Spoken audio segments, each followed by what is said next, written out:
Ball back to the keeper. Yes! Wolfie scores! The keeper clears a terrible clearance straight to Wolfie, and he hammers it from halfway in the wing half, and it flies into the net. Well, no one chased it down.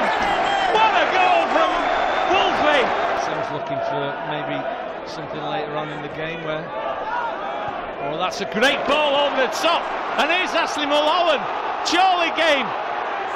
Yes! He scored a second goal, just like he did at Chorley. And what a through ball! Then who was that through ball? Was it Banks? What a ball through! Well, if we were nervous before this, we're going to be nervous after it, are we not? Up he steps. Scores 2-1.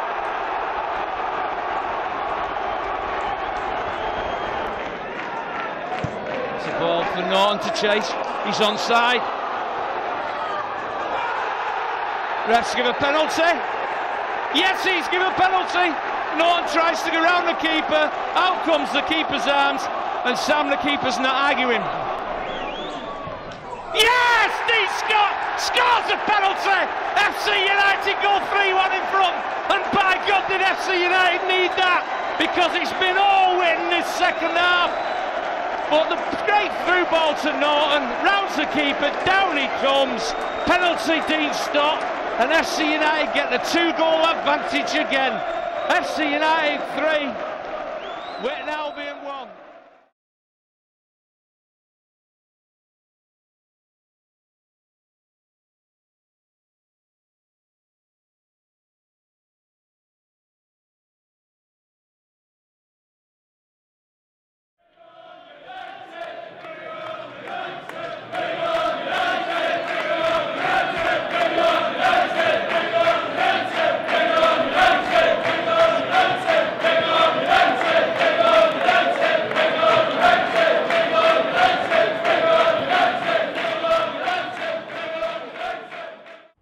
Gig Lane, home to Bury Football Club, but also the temporary home to a football club by the name of FC United of Manchester. FC are a club run by their fans, almost entirely on a volunteer basis. But what makes FC interesting is that the fans used to support another club, one of the biggest and most successful teams in the world, Manchester United.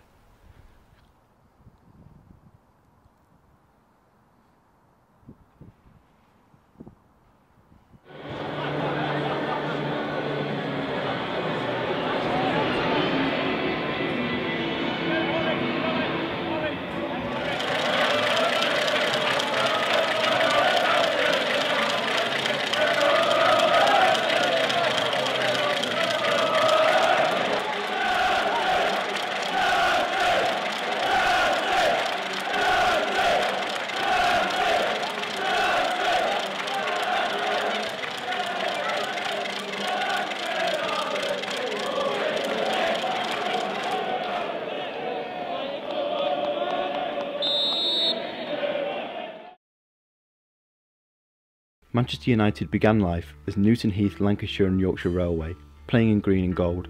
They changed their name to Manchester United in 1902 and moved to Old Trafford in 1910. They enjoyed only limited success until after the Second World War, when they were managed by Matt Busby. The Busby Babes would enjoy great success with players such as George Best and Bobby Charlton. After Busby's departure, United would fail to reach the same heights until Alex Ferguson was appointed manager in 1986. His exemplary management, along with a sudden influx of cash into the newly established Premier League, soon turned United into the most dominant force in English football. United continued to grow, but soon they were attracting unwanted attention from potential new buyers of the club. Rupert Murdoch's Sky tried and failed to buy the club in 1998, but American billionaire family the Glazers were successful in 2005. They borrowed heavily to buy the club, placing United in hundreds of millions of pounds worth of debt. Many fans tried to stop them, but their protests were ignored, so some fans began to consider other options. It wasn't all about Manchester United, my dissatisfaction. It was the Premier League per se, Sky Sports, Roman Abramovich. I just started looking at other people's point of view as well. I'd go to places, Crystal Palace and places like that, and they clearly resented us. And I started just thinking, well, why? And I started understanding some of their concerns that we'd just turned into this bloated monster sweeping all before us, and it wasn't good for sport. I don't know, I think it's a sort of gradual process, you know, it's a sort of growing disenchantment with the way football is. And just the lack of atmosphere and the continually increasing prices. And you seem to be paying more and more for less and less. It was just less and less of an experience to go. You know, it seemed less. I found myself having to sort of talk myself into going slightly more than maybe, you know, I would expect. You know, I thought I'd be excited about going to games, never lose that sort of that buzz. But I was losing it, and I think it was just generally the way things were going. And when you look down and see players who are earning £100,000 a week, and you think, you know, you're a reasonably intelligent person, it's hard to square it with yourself. It's hard to justify paying increasingly large amounts of money to pay these young lads ridiculous amounts of money to play football.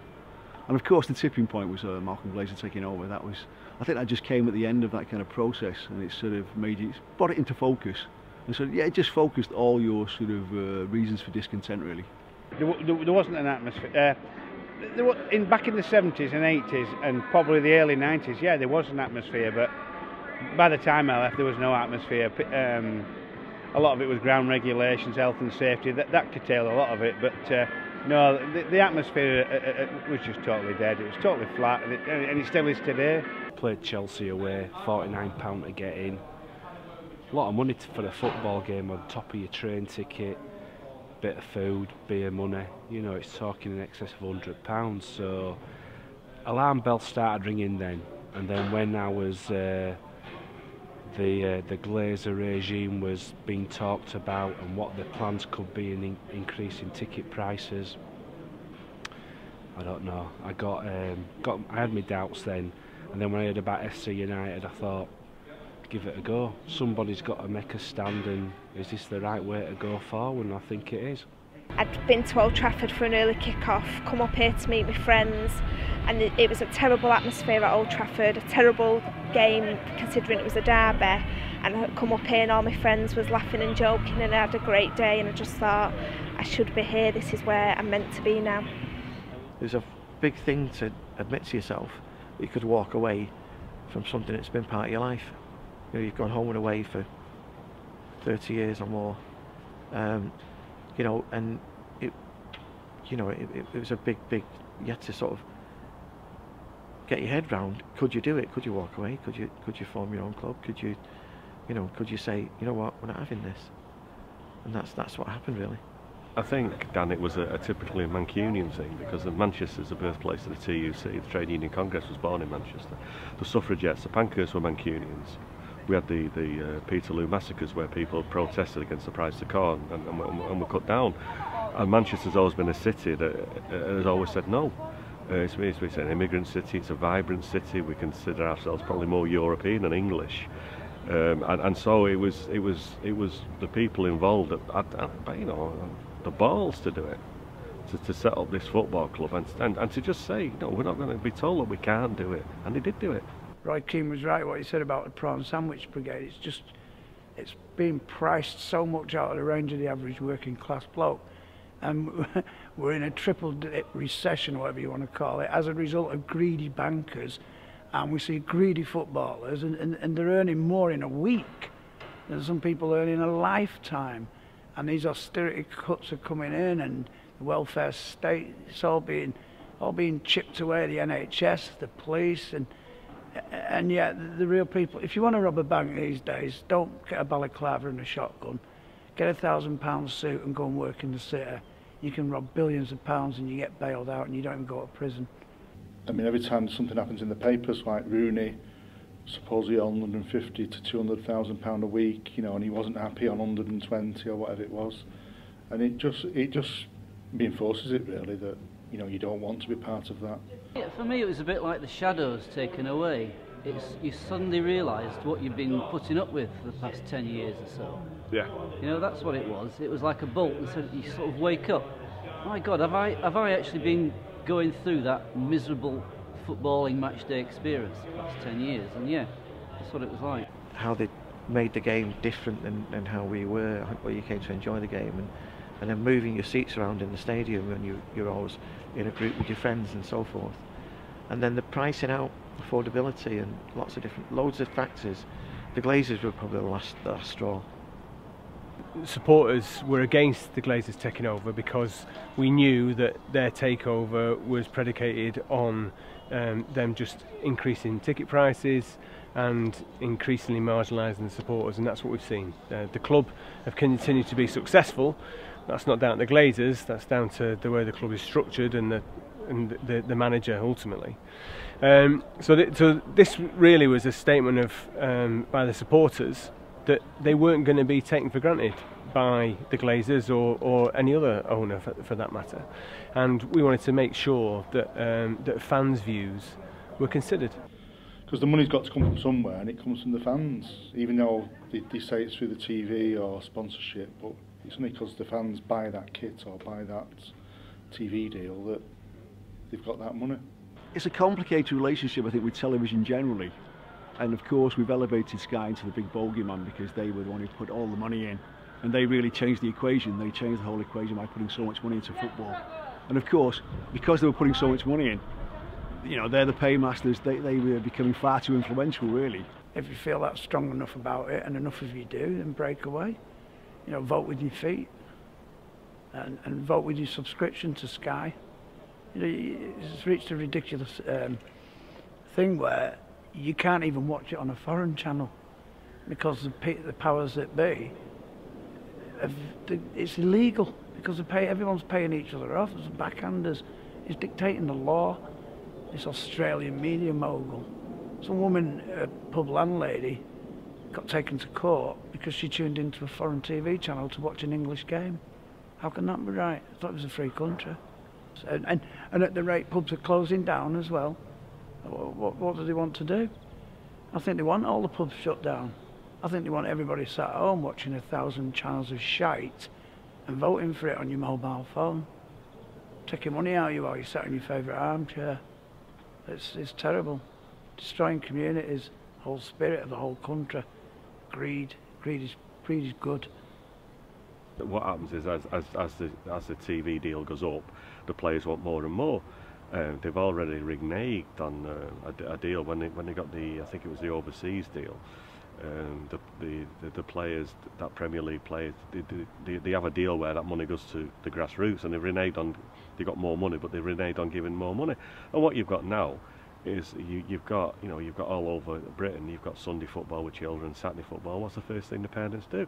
Well, basically they clear up the broken bottles and the dog shit and the hypodermics off the pitch.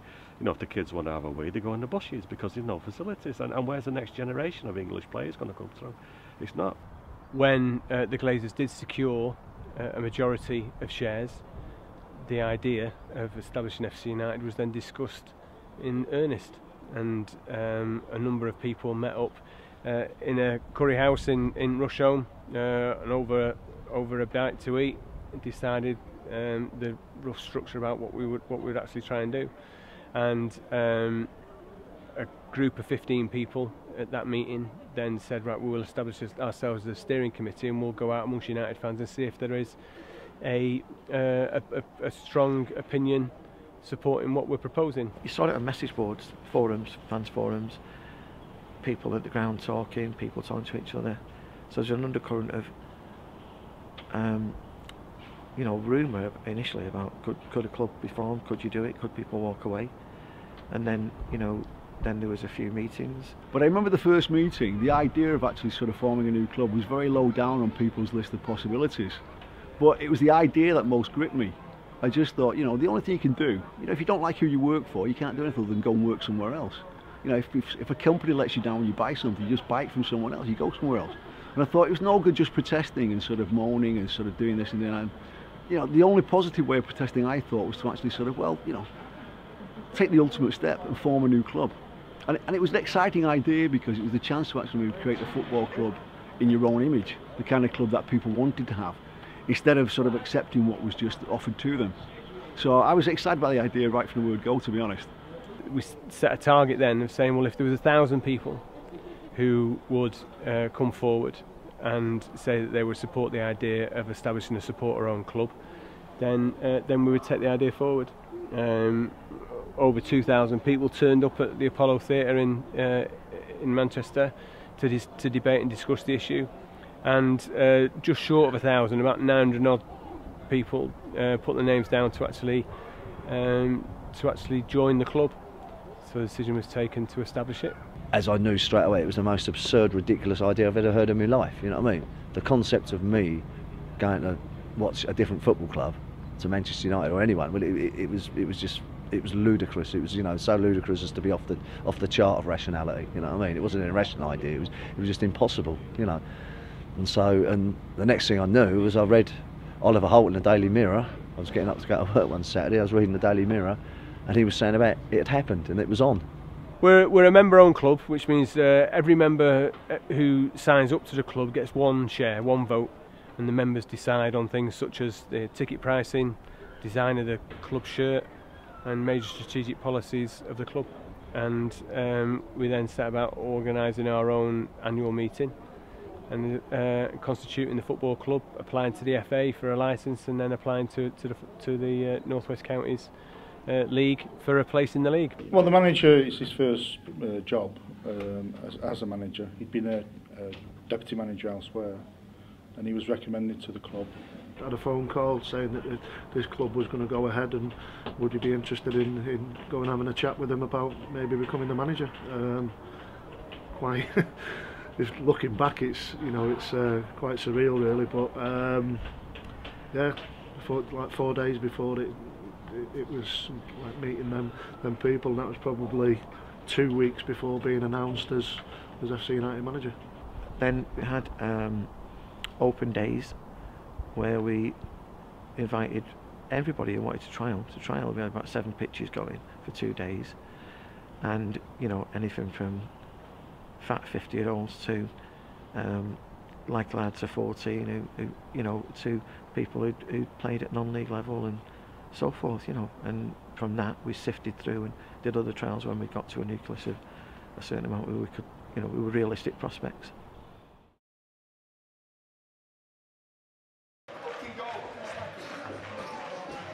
So in 2005, FC United kicked off their inaugural season in the North West Counties Division 2, 9 divisions beneath the Premier League.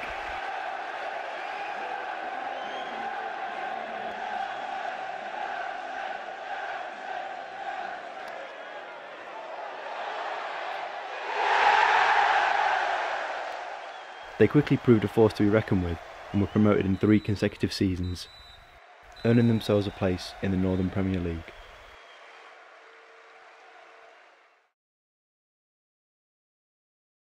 The first season was sort of euphoric, to the point where you had to pinch yourself. You know, is this real? It was so much fun, but on the downside, there was far too much alcohol drunk. It was too much of a party atmosphere. We were a bit mad. Some great days. Met a lot of people who I didn't know at United.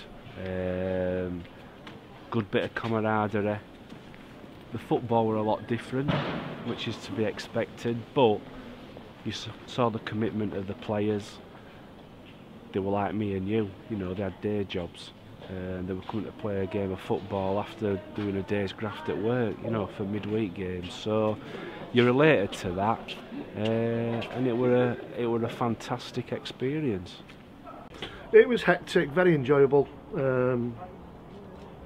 On a social level at some points, but you know, there was fan and player and management interaction on a real regular basis. Too much of it in the pub though. You know, that was always going to have to change. You know, the success was there because we were probably, the players that we had at that time were playing well below the levels that we were capable of. You know, so the 3 promotions in 3 years were pretty inevitable. Sort of, then I read about the next game down at Wimbledon. I read a report in the paper about that, and there was a comment in there from someone who was at the game saying they're crazy about this club, then fans, because they own it. You know, it's their own club. And as I was reading that, and I just thought, this is everything I believe in. You know, what the fuck am I doing not involved in this? This ain't. You know, I mean, basically it was just messing me head up, you know, because the concept of not being at Manchester United was unthinkable. The concept of not being involved, which was everything I believed in terms of society and life and philosophy, you know what I mean? My philosophy on life, you know, it was being carried out, and so it was just pretty mind blowing. And anyway, I remember talking to a mate of mine, another United fan, down at home, you know, in Hertfordshire, and saying, well, we'll have to find out about it, you know. I'm from Uppsala in Sweden, and I came here to watch FC. I think it's about sort of the political movement and the philosophy of FC. You know, the democratic aspects of the club. It's run by the people and for the people, sort of, and that really gives me great joy and happiness, because I think that, like, the modern football of today it's not really focused on the fans anymore, and FC for sure is. Do you know what? Do you know one of the things? This thing about against modern football.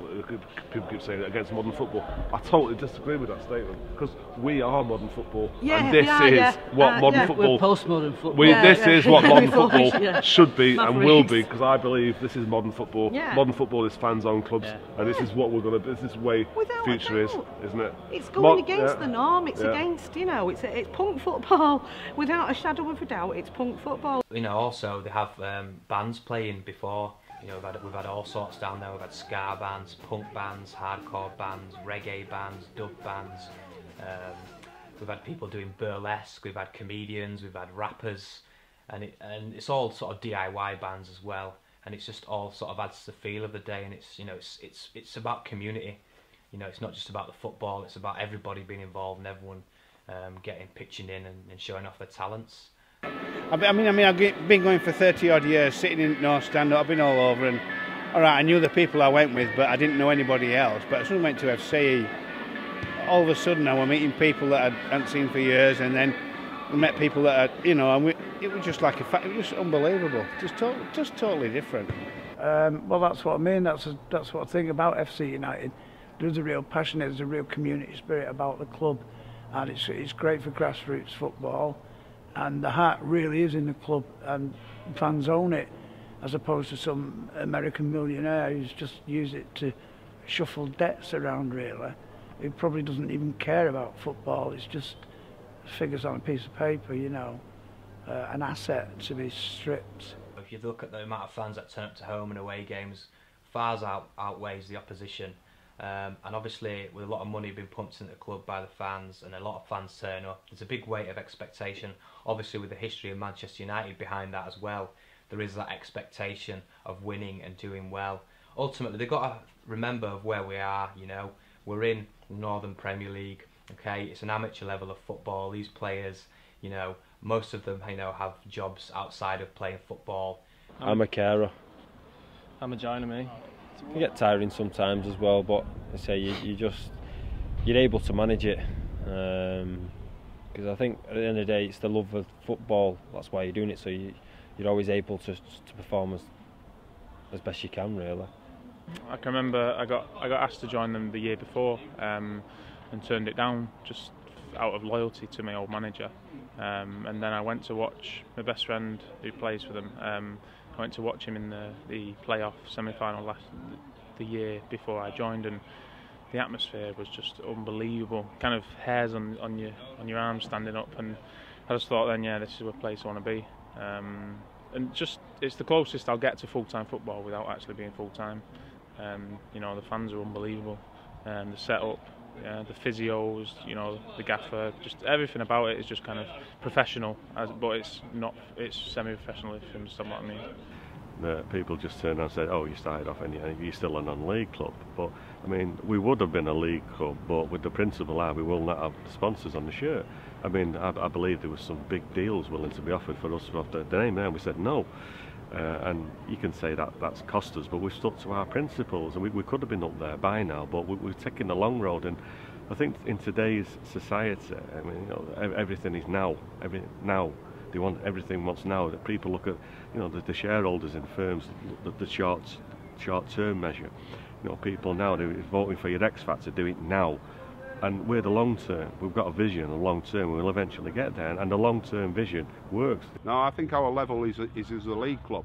I think our principles have stalled us at this level.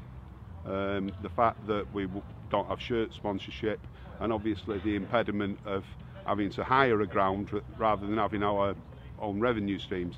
I think once we're established in our own ground, we will progress on the field as well as off it. I mean, overall, I'm always grateful to Bury that, you know, they gave us a ground when, you know, within the space of a few months we had to get a football club up and running and find somewhere to play. And let's face it, we've been playing like the Wembley of non-league football for 8 years. You know, when teams come here and play here, it's a special occasion for them. We've generally played on good surfaces as well, you know, and it's a nice stadium. And Bury have been pretty good with us. I mean, I've got no quibbles with Bury, and perfectly happy to be here next season for another season.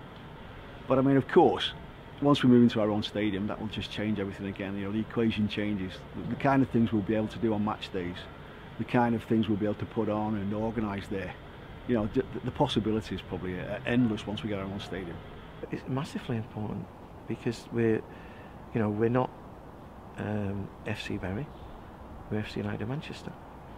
So it's tremendously important that we get it back within the borough of Manchester. And you know, the ground itself, it's a 5.3 million new build. We've got the money. We raised 1.7 million from a fan base of 7,000 with a membership of 3,000 in 17 weeks.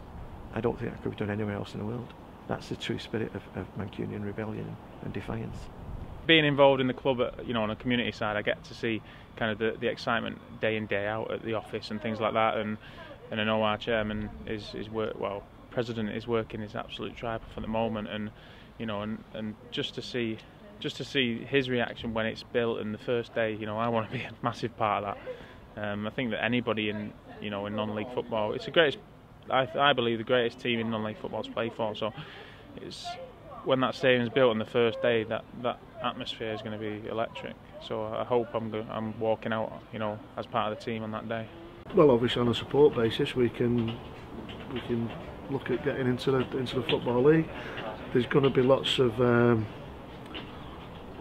decisions, hard decisions that need making because of the way that football is structured. But the beauty of the club is the people who are making them decisions are the ones who are paying through the turnstiles to come and watch them play. So they'll have a massive effect on what the club, on where the club goes, and that's the way it should be. I think we've kind of kicked on from last year, and we've easily cemented our place in the playoffs this year. But I'm just hoping that we can get promoted because we deserve it. As a club, the fans and the players really. The players have worked their stripes off this year. So if there's a God up there, I hope he's looking down on us in the next couple of weeks and we can get promoted. Hopefully third time lucky, yeah, hopefully. I mean, we lost in the last two club finals in the closing minutes of each game. So maybe it can be our turn to win 1-0 or something like that.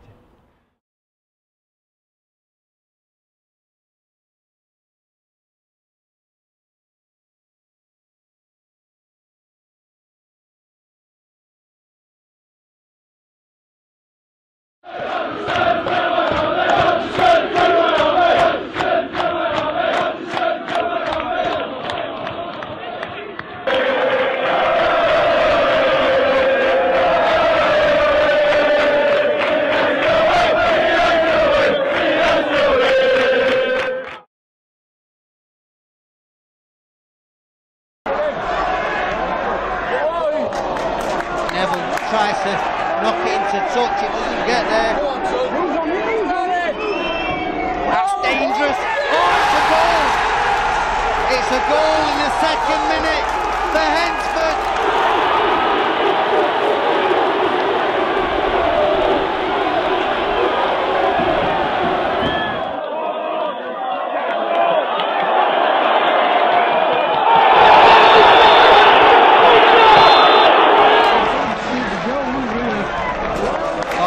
Played, lads. Darren Campion, the captain, well intercepted.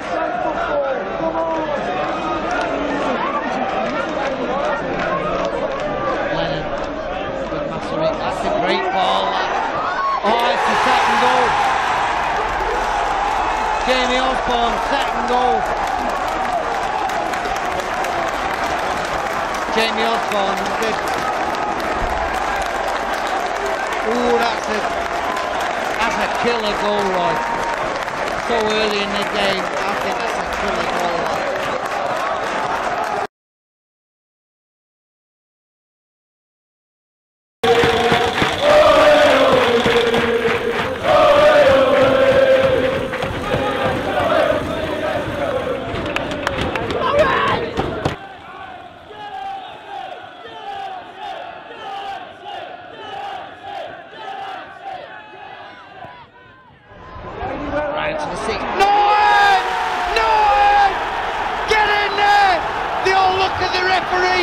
Keeps his hands down, come on Reds!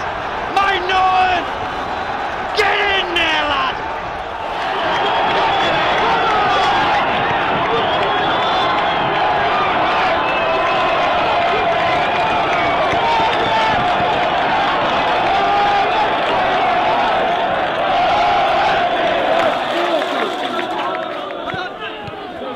Steady. Come on, FC!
My motto has always been, "You all right, lads? You all right?" My motto has always been, every time FC United walks out, it's sticking two fingers up at the way that football is run. So for me, if they get promoted, fantastic. It's another journey for us. But if they don't, come August next year, we'll crack on and we'll have another crack at it. But by doing it, we'll have a good time. We'll have another journey. It's empowered a lot of people. People have become football coaches. People have done all sorts of things from what we've done by owning our own club, and it's a tribute to true Mancunian spirit, where we've said, you know what, we just got to do it this way, and so it's FCUM. So if you shorten it, it says fuck 'em, and that's it. We'll do it one way or the other. This isn't a dream. This is a practical way forward for football.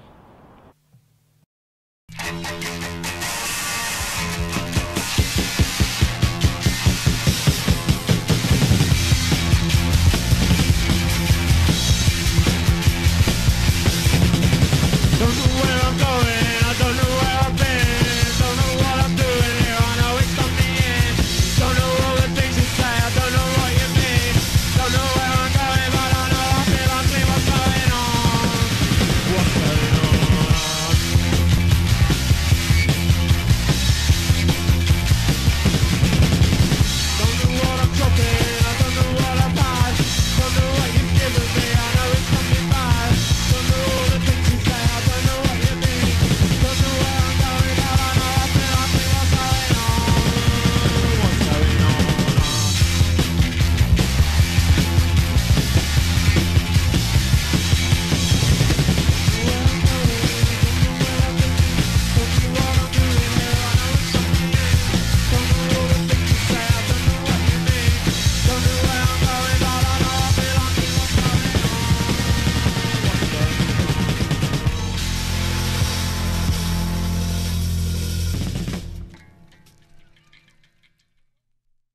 unwanted attention from potential new buyers of the club. Rupert Murdoch's Sky tried and failed to buy the club in 1998, but American billionaire family the Glazers were successful in 2005. They borrowed heavily to buy the club, placing United in hundreds of millions of pounds worth of debt. Many fans tried to stop them, but their protests were ignored, so some fans began to consider other options. It wasn't all about Manchester United, my dissatisfaction. It was the Premier League per se, Sky Sports, Roman Abramovich. I just started looking at other people's point of view as well. I'd go to places, Crystal Palace and places like that, and they clearly resented us. And I started just thinking, well, why? And I started understanding some of their concerns that we'd just turned into this bloated monster sweeping all before us, and it wasn't good for sport. I don't know, I think it's a sort of gradual process, you know, it's a sort of growing disenchantment with the way football is, and just a lack of atmosphere and the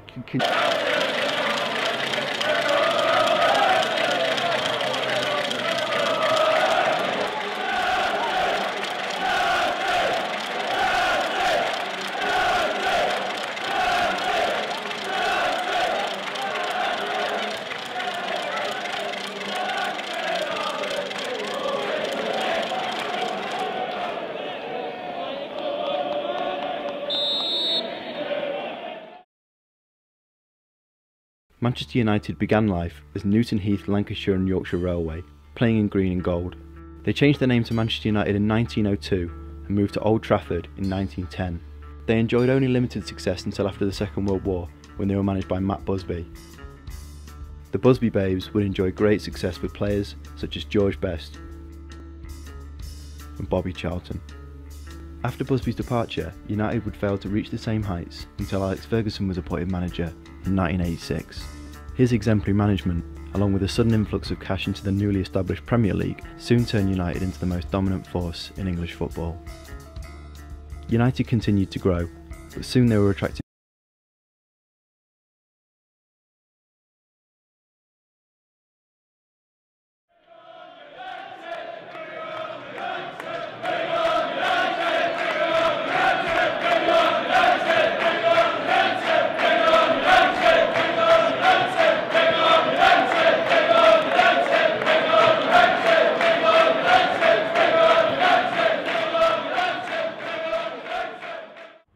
Gig Lane, home to Bury Football Club, but also the temporary home to a football club by the name of FC United of Manchester.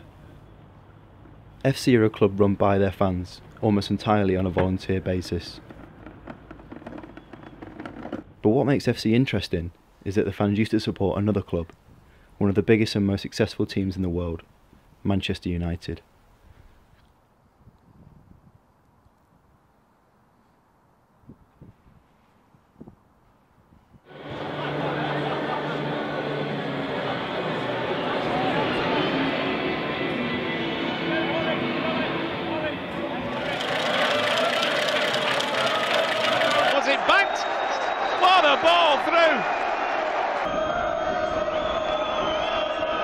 Well, if we were nervous before this, we're going to be nervous after it, are we not? Up he steps, scores 2-1.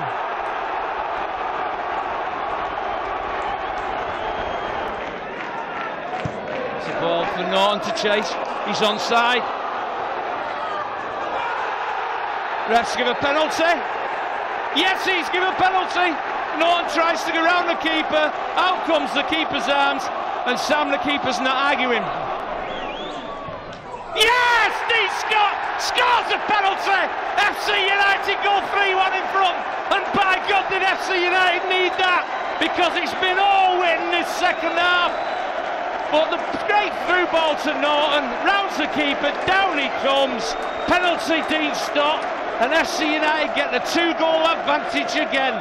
FC United 3, Witten Albion 1.